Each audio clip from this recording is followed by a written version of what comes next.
Good morning, everyone. Welcome to this Friday edition of Shields and Arrows, where we defend the faith, the family, and the fellowship. We did have an initial attempt at our live stream, and then it crashed. I do think that is due to some updates we're doing to the website, due to Worshipify, all the things going on behind the scenes. It's going to be really good. It's going to allow for us to do some exciting things, but technically right now we are experiencing a little bit of technical issues, but we are going live now, all right? So hopefully you're all able to reconnect, you're able to find me, and I think we're going to be okay. I'm going to keep an eye on the stream, making sure everything works well.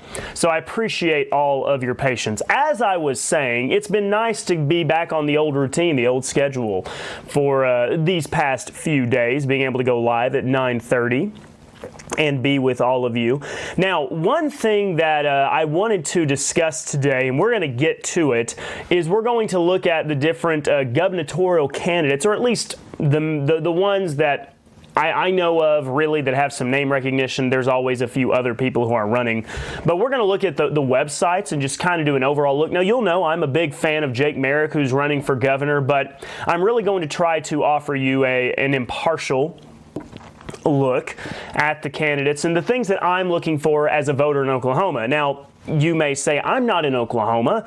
What does that have to do with me? Well, the good news is a number of you are in Oklahoma, but also this will hopefully at least give you an idea of how you can approach looking at candidates in your state, all right? Because after all, we are not somebody who sits back and thinks that Christians should not be involved in political matters. We believe that this dispensation is one in which it's going to be what we make of it, all right? So if we sit back and do nothing, well, then people who don't have a biblical worldview, who don't have conservative Christian values, are going to run roughshod. Alternatively, if we are willing to get out there to stand for biblical principles, then hopefully we can sway society. We can influence political matters and offices and things of that nature. So the good news is this applies to everybody, no matter what state you're in. Furthermore, that's not also what we're going to be starting off with. We are going to be answering a question and looking at Scripture to what degree we can. And I struggled a little bit with the name of this title. I have, through being at my son's school, I have been getting to interact with a number of other Christians, right? Churchgoers, church folk, Bible thumpers. And these are good people. These are conservative people. They believe in the authority of God's Word. Now, they may not really have a strong set position on Bible version or Bible translation, even though a couple of them are coming on to the King James, and I'm working on them. But what I have noticed is at these other churches that there's a very interesting trend. The pastors of these churches, and this is an area that we have tread many a times, but I'm trying to hit it from a different angle, if you will. The pastors at these other churches really only teach one thing a week, and that's their Sunday sermon. All right, so they're doing if they're doing a series, which there is a maybe because of people like John MacArthur and whatnot, there has been a revival of verse-by-verse Bible study, even in some of these more evangelical Southern Baptist type churches. Unfortunately, it also brings a lot of Calvinism with it because these preachers are influenced by John MacArthur and others, so they're teaching verse by verse, but they're doing so from a Calvinist slant. But they are teaching verse by verse, but they're really only doing one teaching a week. And another interesting thing is, in some of these other churches, I do apologize, I'm dealing with all sorts of junk. October is the time of year that my allergies are just terrible. So you're going to have to deal with me going and a lot. So I hope you're just used to it. The churches that I'm seeing, some of them, they are not doing Wednesday night at all, right? There's no, and it's not that Wednesday night is the night you have to do it, but there is no Bible study that the church itself is doing in the midst of the week. All right. Now they may have house Bible studies, like they will meet at houses. There's different Bible study groups. Maybe the church doors are open and there's Bible studies being done, but there is not one that the pastor's doing. Another thing that some churches are doing is they are doing a Wednesday night Bible study. The pastor is not the one that's really leading it. He just participates. And they're doing their Wednesday night Bible study on the passage that the sermon was over Sunday morning.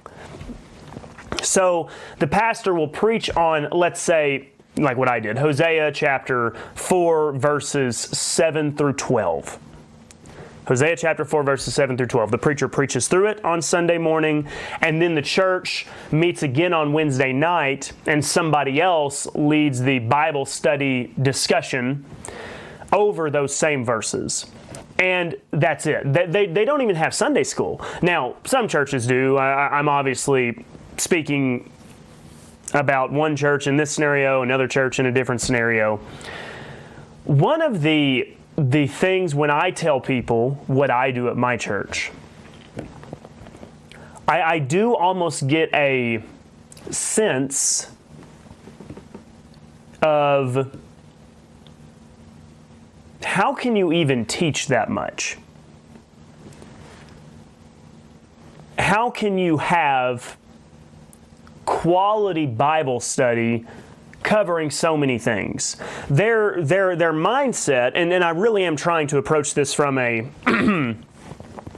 from a fair position, is that their opinion is we're almost doing quantity as opposed to quality. So they would view their Bible study, their sermons, what have you.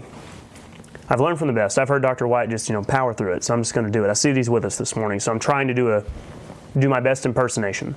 I don't have my snarky bell. But their view is we are focusing on one book of the Bible, one passage of the Bible every week. So the level of study, the quality of that study is vastly superior as opposed to a church that covers something in Sunday school that's different from something Sunday morning, that's different from Sunday night, that's different from Wednesday night.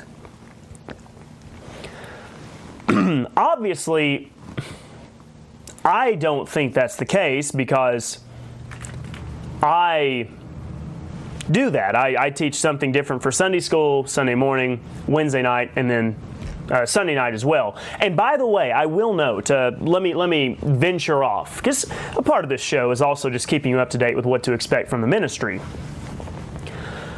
Like what Dr. White said, only fake people don't cough. That's good. I've been coughing a lot today. We are actually getting ready to conclude a study I've been doing on Sunday nights. I started this study on Sunday nights, Traveling with Jesus. And basically what I was doing for my congregation was studying all four Gospels and trying to put them together in a chronological order, but really focusing on traveling with Jesus. Where did he go? What did he do? What happened when he was there? So I've been doing that for 2 years now. I'm on session number 46, I think, something like that, of this series I've done. None of it's, well, a couple of them are recorded out of unique circumstances. But I've been doing this for 2 years.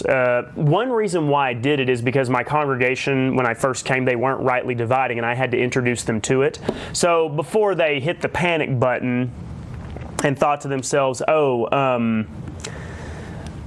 this guy doesn't even teach anything about, the Gospels. He's saying, hey, Paul's the one that's our apostle. I wanted to give them something that they got to be in the Gospels, focusing on the work of Jesus. So I decided to do this series. I say all that to say, we are going to be done with this series, Traveling with Jesus, in about 2 more Sunday nights. And once I am done traveling with Jesus on Sunday nights, we will start a new series, and that series will start to be recorded. So, very exciting, because we will now have 4 Bible study broadcasts done in the course of a single week. So we'll be right up there with Dr. White, because he has his 4 that he does. I believe you do 4, right? 2 on Sunday, and then Wednesday night and Thursday night. We will be doing 3 on Sunday: Sunday school, Sunday sermon, Sunday night, and then Wednesday night. And I'm excited for that. Hopefully you will enjoy that as well. That's just a side note there for you, just a bonus. But excited to do that.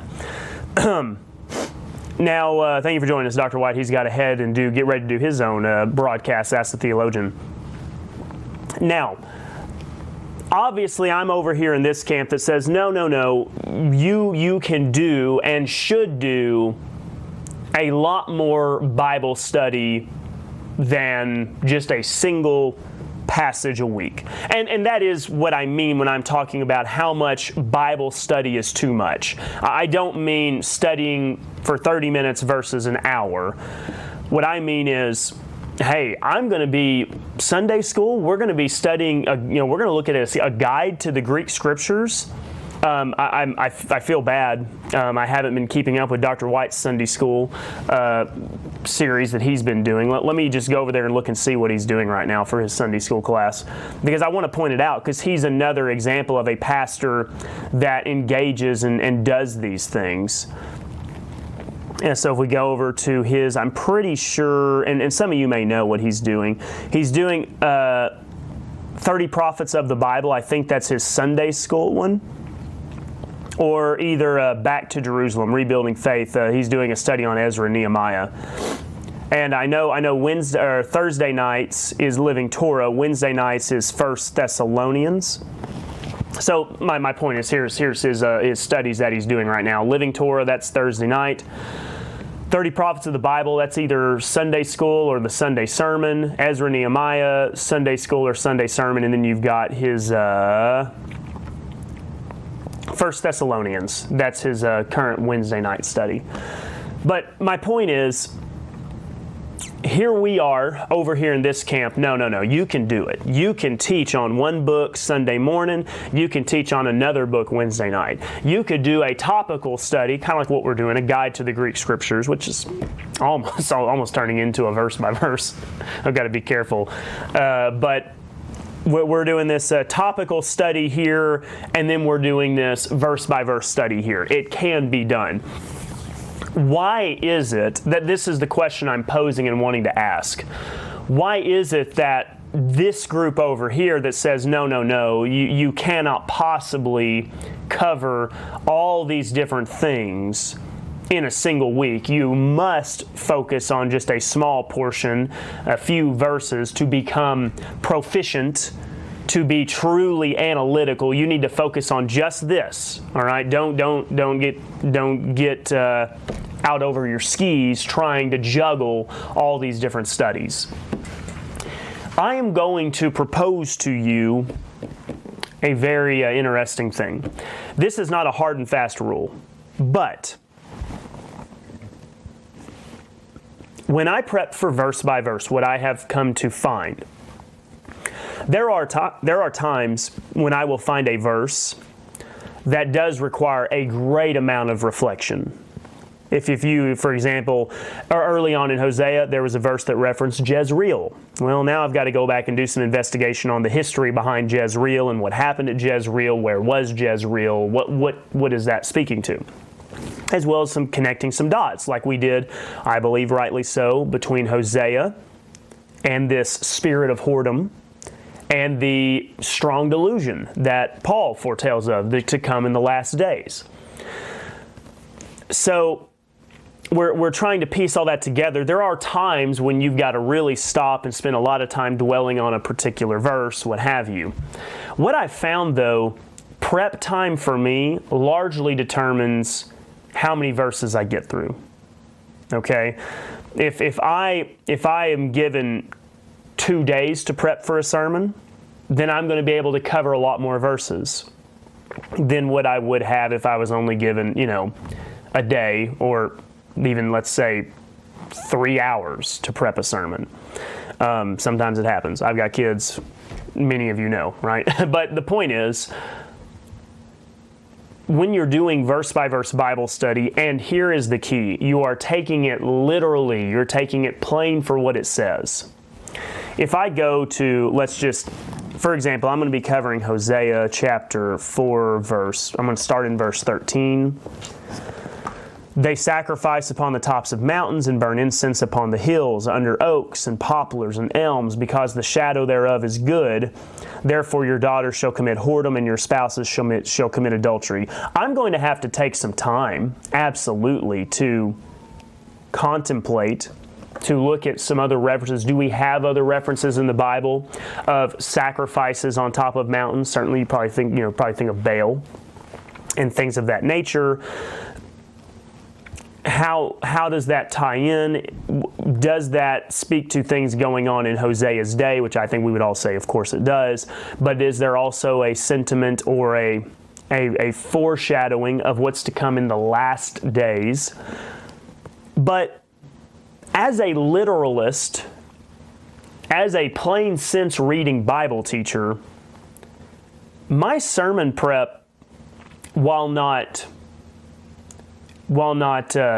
easy,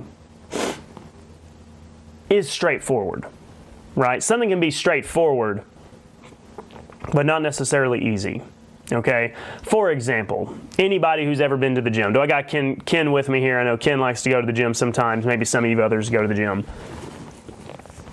The way to get strong is quite straightforward. You need to lift more weight this week than you did last week.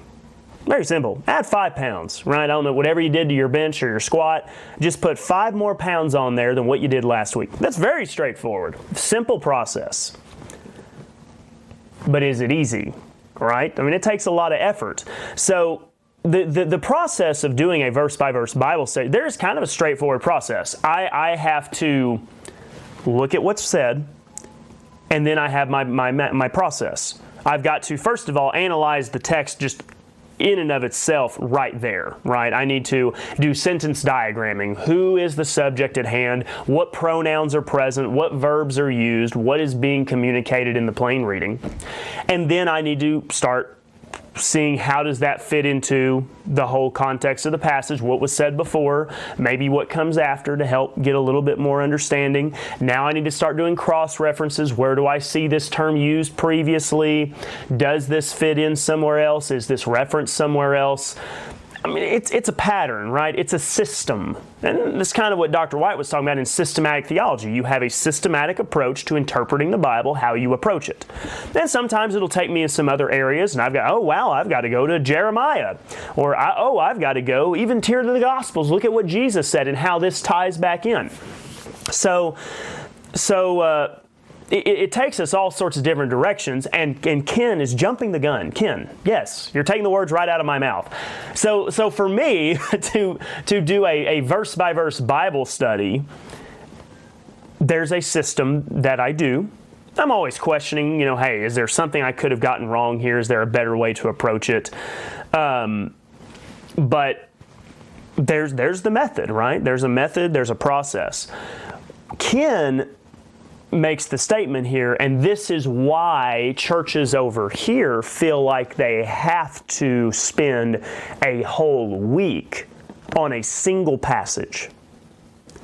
And it's because, I'm going to read Ken's words, they think about how it applies to us today.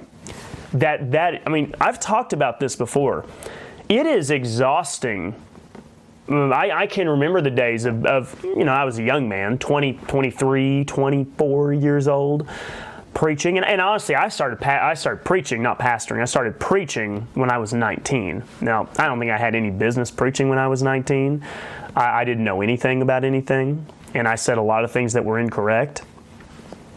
But I remember, for 5 years, 19 to 24, and I'm only 30, right? So these things are kind of fresh in my mind. It was exhausting preparing a sermon because I would go to, if I was preaching Hosea, which I probably would never have preached Hosea back then, but I would go there and I'd say, they sacrifice upon the tops of mountains. Disconnecting again. I hope that, hopefully, I think YouTube is going to shut off on me again. Okay. Are we still there? Hopefully I didn't lose you all. I saw for just a moment we kind of got a little bit shaky. I hope we're okay. Now, moving on. I think we're all right. I think you're with me now. But when I read these, sorry, you're seeing my screen. You're not seeing me right there, because I kind of worried there for a second. But when I read these, if I was, back in the days of evangelicalism, I would have to try to figure out, what do the mountains represent, right? What do those stand for? What does that mean? What does it mean to sacrifice on the tops of mountains? Is it possible that I could be sacrificing on the tops of mountains? What does that even look like? What am I sacrificing, right? And who am I sacrificing to? And then, I'd have to look for a connection here because the shadow thereof is good under these oaks and poplars and elms. What am I going to start reaching for there? And that is the case. It's a lot of reaching. You're trying to figure out, how does this apply to me? What are the metaphors? What do the mountains represent? What do the hills represent? What do the oaks, the poplars, the elms represent? And this is where I think Jordan Peterson is a great example. If you've ever heard Jordan Peterson talk about the Bible, oh man, he'll take a single verse about, Jesus healing the blind man or something, and he will turn it into a whole discourse. And he will pull things out of it, making connections with it that have nothing to do with the passage. They have nothing to do with it. But that's because he spent 1,000 words talking about a single verse. I'm going to make a statement here, and some people may not like it. The Bible is a lot more simple than what a lot of people want to make it. A lot of people want to make the Bible this great work of insight, in which, and I don't want to devalue the Bible. I'm trying to make a point here, and I'm almost at a loss for words. People, for example, they will read a poem, right? And poems often have a deeper meaning. So you read it and then you reflect on it, and what is that poem really communicating? How does it speak to you? Maybe if you tried refreshing your screen, Rick, that might fix the audio issue, I'm not sure. But they will, work on deciphering the deeper meaning of the poem. That's how they treat the Bible, right? It has a deeper meaning, so they will spend a lot of time seeking to decipher, right, the hidden secrets of the Bible. And I think that's what these churches over here do. Instead of just reading the Bible as a document, instead of reading the Bible for what it says, getting the information, and continuing to build together their collective knowledge of Scripture, they spend forever in these verses For example, here's a great, and this is a real world example. I know a church that's doing this. They're going through Leviticus. And that's what the church is doing. They are going through Leviticus verse by verse, and the whole church is just studying Leviticus. They don't have Sunday school. They have Sunday sermon, and they have Wednesday night Bible group. And they are going through Leviticus and saying, hey, look, every single page, here's the gospel, here's the gospel, here's the gospel. How do you do that? Right? How do you go to Leviticus and get the gospel? Well, you don't go to Leviticus and get the gospel because our gospel was a mystery, for starters. Also, Leviticus, the whole thing's about you must go to the priest. You must offer your sacrifice. Also, there's some things that aren't even about sacrifices. It's just things you cannot do. You cannot, do weird things with animals. You can't do weird things with certain relatives. You can't do this. You can't do that. On and on and on and on and on it goes. You don't have our gospel in the book of Leviticus. But because they are spending forever ruminating on it, reading it between the lines, you can spend too much time on a verse to where you will start to wander off into the world of allegory. This is a very real thing in which you can spend so much time that you make a mess of it. Have you ever been practicing before trying to do something? This is more of an illustration, not a direct one-to-one, but still I think the principle remains. Have you ever spent so much time wanting to do something and it starts to, you reach a point where, yeah, I'm not getting any more good out of this, all right? Last night I was practicing my draw, right?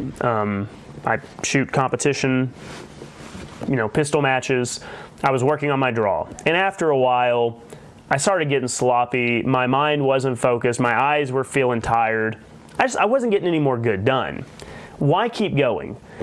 That's kind of what I want to tell these churches. If you study the passage and you get the meaning of it, all right, your job is done there. Stop continuing to try to dissect it. And try to read between the lines and start making up allegory. I do think that's what a lot of rabbis have done. Ken mentions that maybe they want to be Jewish, right? I've heard some doozies when I've heard some even Ben Shapiro and whatnot talk about interpreting Old Testament scripture. I mean, wow, right? I never would have got that out of there. Sounds to me like y'all spent way too much time ruminating on it, right? Maybe those 5 books, and you should have been reading some more about Isaiah prophesying of your Messiah to come, right? Some things like that.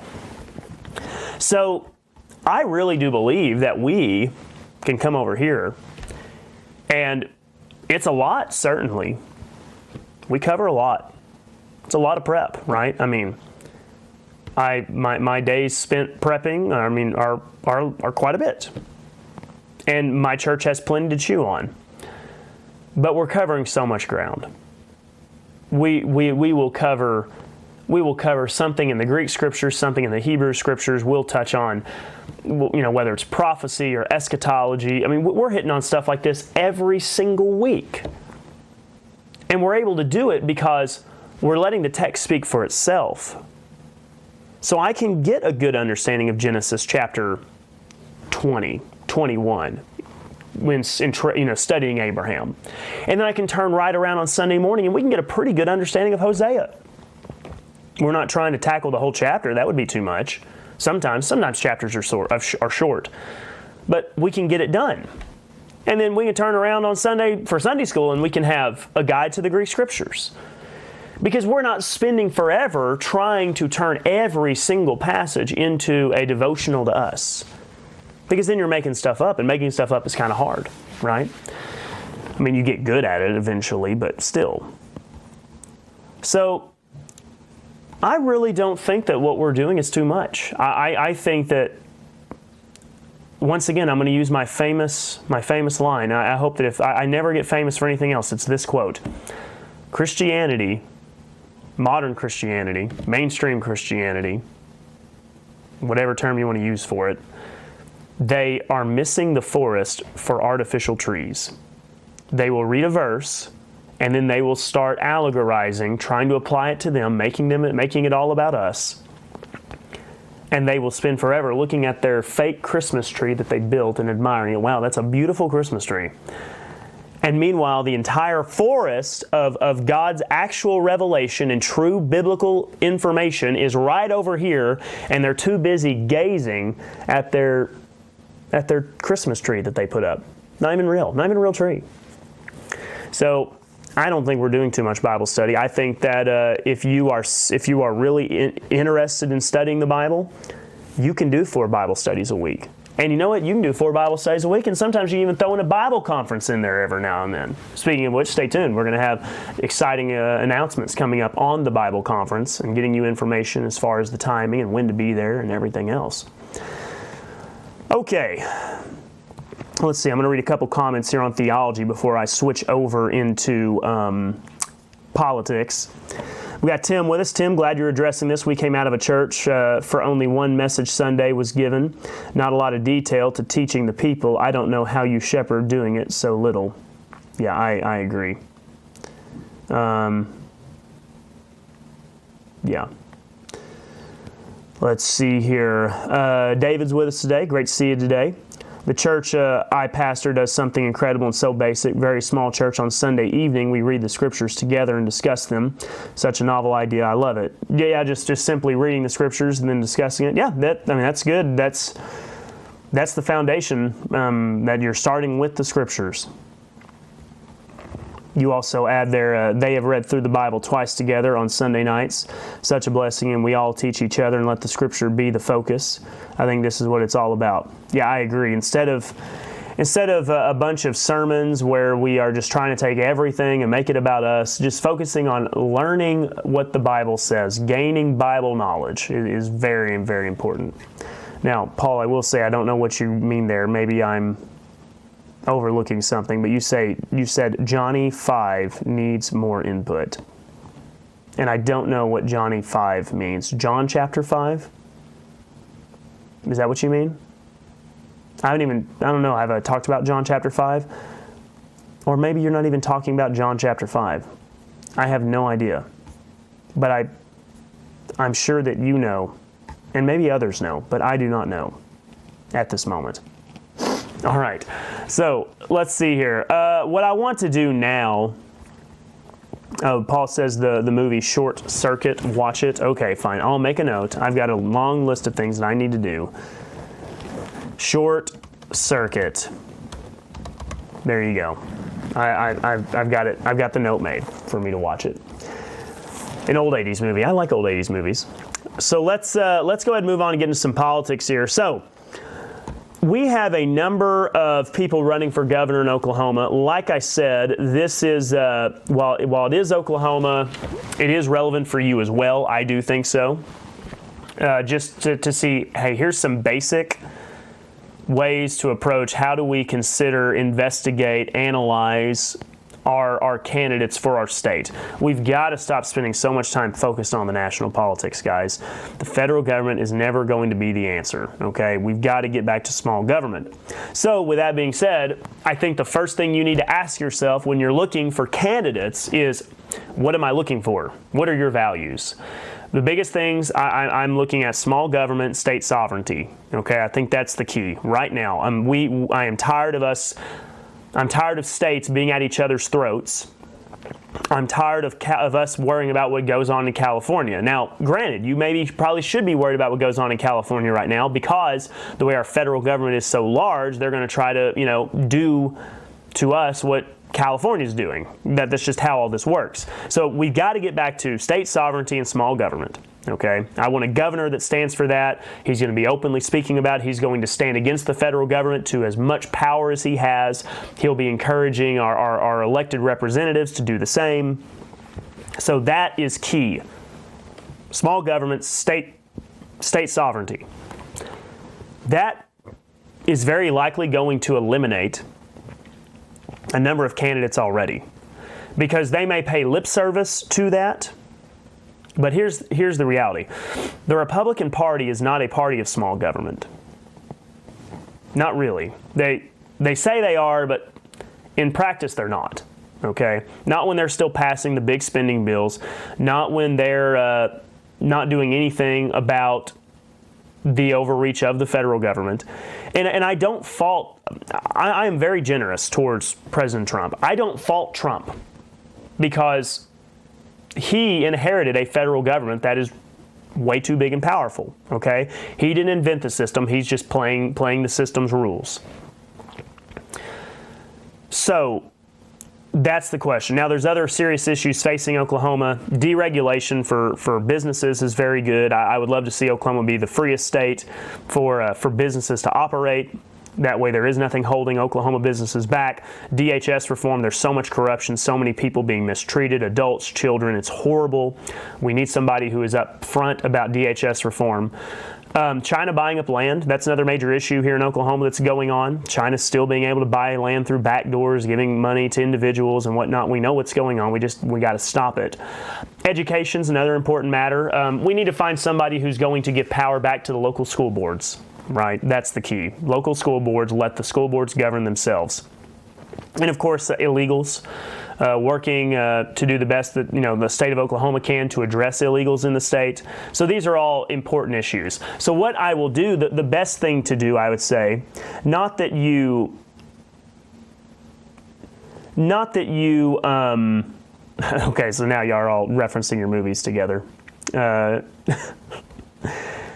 What I'm going to do is I'm going to look and see where these candidates stand. And the best way to do it, at least to get an initial impression, is go to their websites. See what the websites say. Okay, what are they willing to put on their website, I think goes a long way. Now, of course, a lot of this can be smoke and mirror and lip service, you name it. But at at least being able to look at their issues does matter. Okay, now you've got to be very careful. They know how to present themselves and make themselves look good, all right? So, here we go. This is, I think his name is Genter Drummond. I don't think it's Ginter. It could be. I've always seen his name written, but I've always heard of his last name. He's the current Attorney General for Oklahoma. He's running for governor. He has a lot of money. He's a very wealthy man. Has a shot at winning it probably. He's got name recognition. He's going to be on all sorts of commercials. He's a Republican, of course. He's going to be tough to beat. He's got a lot of money. All right, so here's Drummond. Got his website. Obviously this stuff is all filmed. You have no idea. I don't know if he really shoots that much, or if he's just kind of putting on the show, shaking hand with law enforcement. I mean, all this is staged, right? These aren't like news things of him doing. It's all, campaign promotions. So, you got to take that with a grain of salt there. Obviously, so right off the bat, tying himself to Trump, that's going to be a common theme that a lot of these candidates do. Here's the thing. I voted for Trump.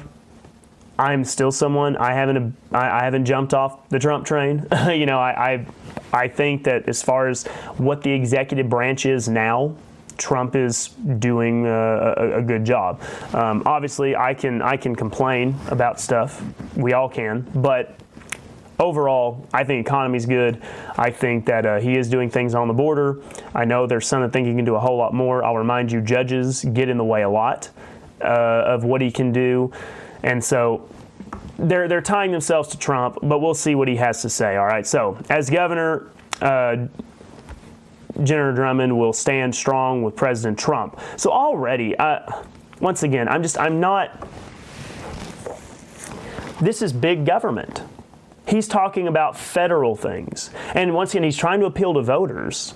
Right on. I'm with Trump. I'm with Trump. You voted for Trump. Vote for me. Vote for me. Look, I took a picture with Trump. But this is all big government.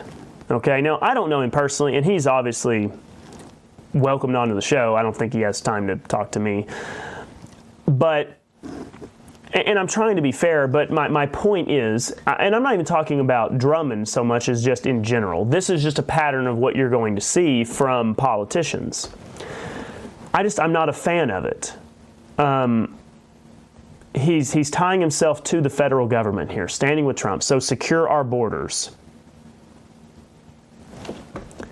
I'm just worried about Oklahoma's border, right? If this is small government, then why are we why are we worried about secure, like who is our? Because our borders, like Oklahoma has one border, right? Because it's circumferenced.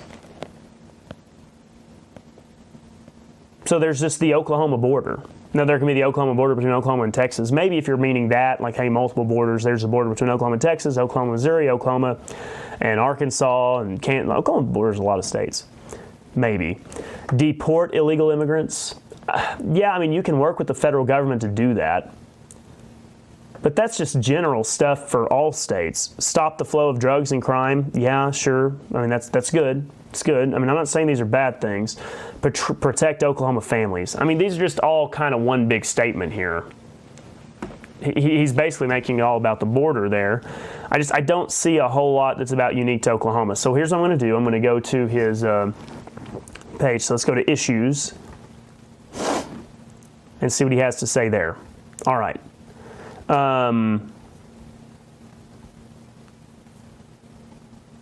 Is the page not fully loading? Maybe I need to click read more.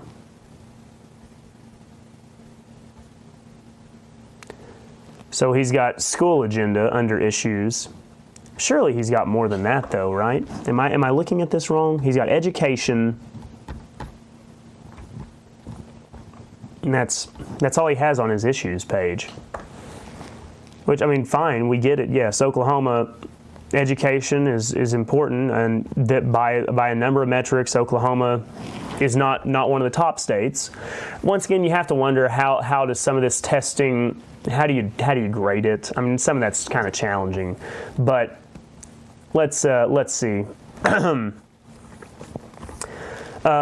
And yeah, and Clayton's bringing up some things. I mean, the fact that he's been in public office,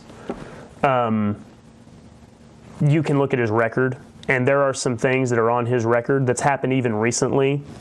Not good. I'm trying to be even a little bit more gracious and just looking at what is their running platform for governor. So you're right, Clayton. You could look at his record as well. So here we go. Drummond's school agenda. Okay, so he's got a nice acronym there. Support our educators. So probably mention something about financial incentives. Reduce red tape, elevate professional freedom, provide competitive pay. These are going to be very common across all the boards. Champion reading proficiency. I mean, yeah, these are all things that we're pursuing that we want to see done here. Now this is good. Honor local control. I'm going to give credit where credit's due to everybody. Now, obviously, these things are often, just good lip service, but Oklahoma schools should reflect the values and priorities of their local communities, not the personal agenda of a state bureaucrat in Oklahoma City. Drummond believes real education reform starts with trusting local leaders. As governor, he will respect the authority of locally elected school boards and empower educators closest to students to lead the way. He will end unfunded state mandates like the forced universal school lunch directive unless accompanied by full financial support from the state. Expand flexibility within innovation and grant programs, prioritizing local ideas and giving schools freedom to tailor solutions. Launch a school board partnership initiative to offer guidance, elevate local voices in policy making. Administer a voluntary annual audit. I mean, I guess that's okay. I would like to see him speak even more about it. I mean, I would say let the school board have total control over the school. The reality is some of this about the lunch directives and whatnot, I mean, some of that's federal. I don't even know what he's able to do and how he plans to get around the federal mandates for school lunches and whatnot. So the rest of it, I mean, seems fine. Maximizing federal resources. Drummond will make it a top priority to ensure the Oklahoma State Department of Education, as well as every school district and individual school, applies for and receives all eligible federal funding.